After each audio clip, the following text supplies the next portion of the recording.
Good morning. I'm Horst Simon. I'm, as Shankar introduced me, the Associate Lab Director for Computing Sciences up at the Hill at Lawrence Berkeley Lab.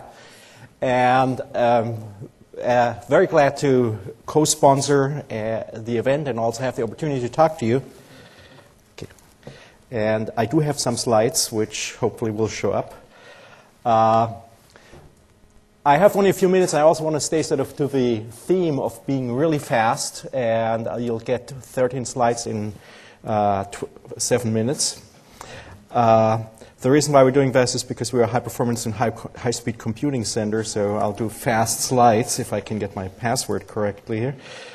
But there's some real good reasons why I'm here and why we want to be connected to, especially the community. This was the backward version, so now the forward version. That is a little bit slower. Why we want to connect to the future of search, and I will talk about this. But first, we are a traditional supercomputing center, and we have, this is sort of what supercomputing centers are about, have these big machines like Cray machines. We are right here up on the hill, right next to the Berkeley campus at Lawrence Berkeley Lab.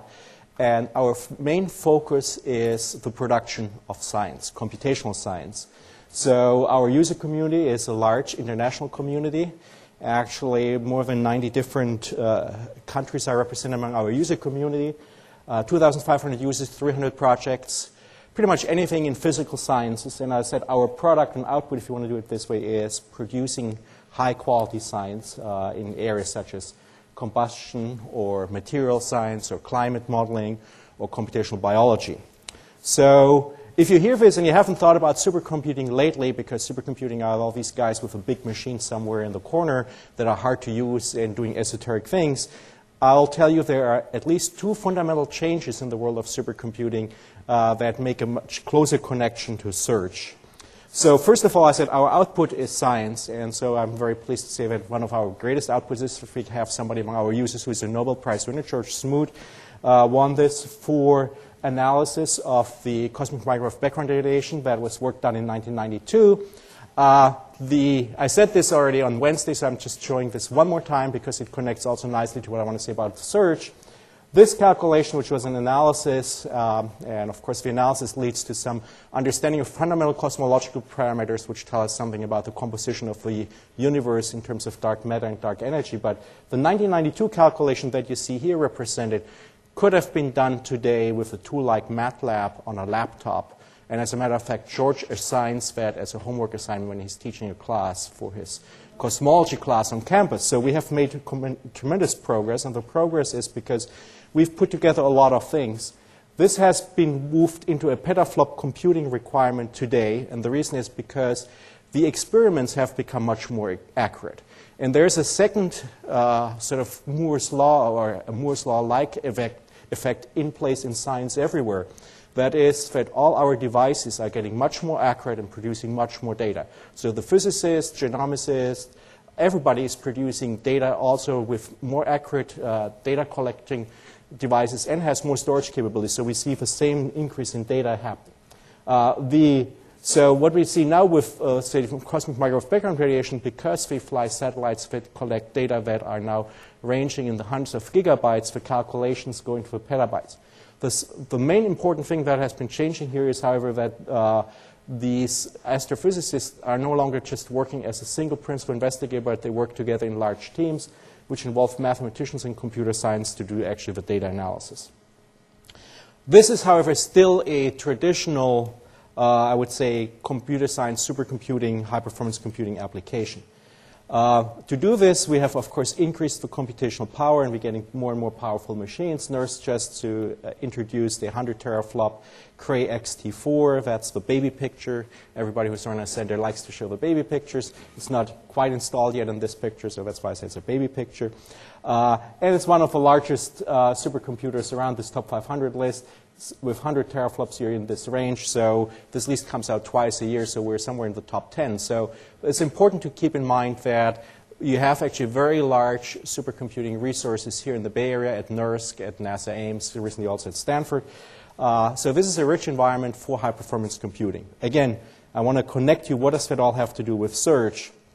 The reason it has to do with search is coming back to what I said before. We're getting more and more data. And our strategy at NERSC really involves not just the systems and the expert support, but we said the third element that we really have to provide our user community is analytics services, science-driven analytics. And this is really taking into account the large amount of data that we have. There is a fundamental change, and that's the second thing. The one thing I changed that is the sociology of high-performance computing has been changing. The second one, and this is the one relevant to this group here, is that we have become, as a supercomputing center, a data sink.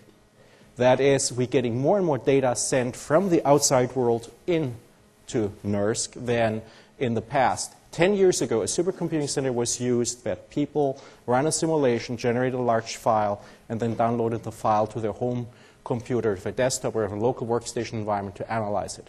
This has been completely reversed. For example, at NERSC, we now get, from one experiment alone, 30 terabytes a month data sent to us. The reason why that is because experimentators, physicists are no longer really willing and able to handle the large data management requirements. So you actually have a reversal that the data come to the center, and therefore the analysis, because data cannot be moved that quickly, happens more at the center, and that's what the analytics activity is about. So here is a little bit, I mean, in all my charts, when you see them, things grow from right to left on some big scales. This is sort of how our storage environment has grown. We have 44 petabyte capacity, 50 million files. We see a data growth of one factor of 1.7 per year. A couple of months ago, there was a sort of another top 10 list, and it turns out that NERSC actually is one of the top 10 sites in terms of open scientific access to data and the capacity that we provide. Other places are, of course, the high energy physics labs or Max Planck Institute in Europe and things of that type. But we're one of the top 10 data sites as well, not just compute sites.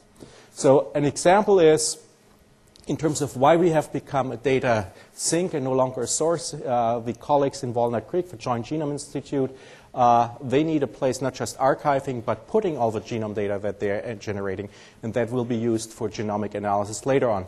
The Human Genome Project is a long time over. If you haven't followed this recently, for example, the Joint Genome Institute now has completely focused on microbial genomics and sequencing sort of complete ecosystems. So you scoop up a sort of cup of dirt in Costa Rica and try to find out what's in there.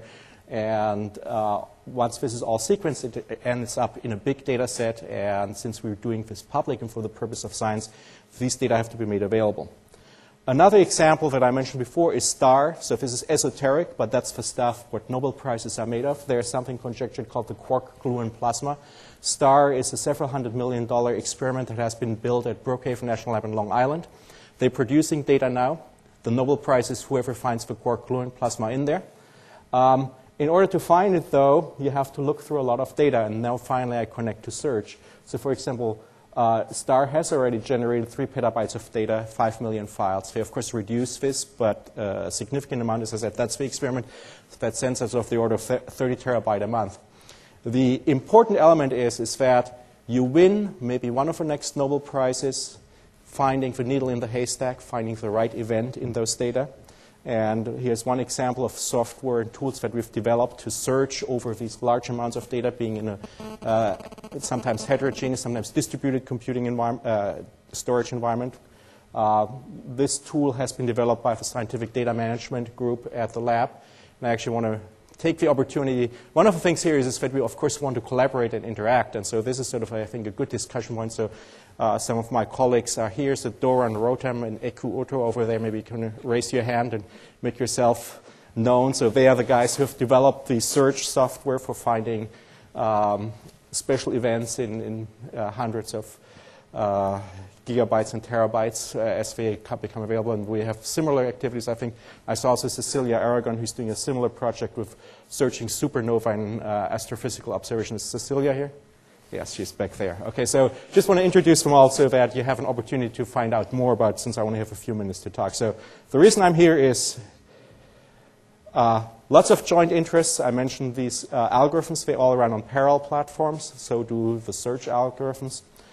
There's sort of another area that it's not the topic here for this conference, but I'm really interested in this because we're building huge facilities. We're building new buildings.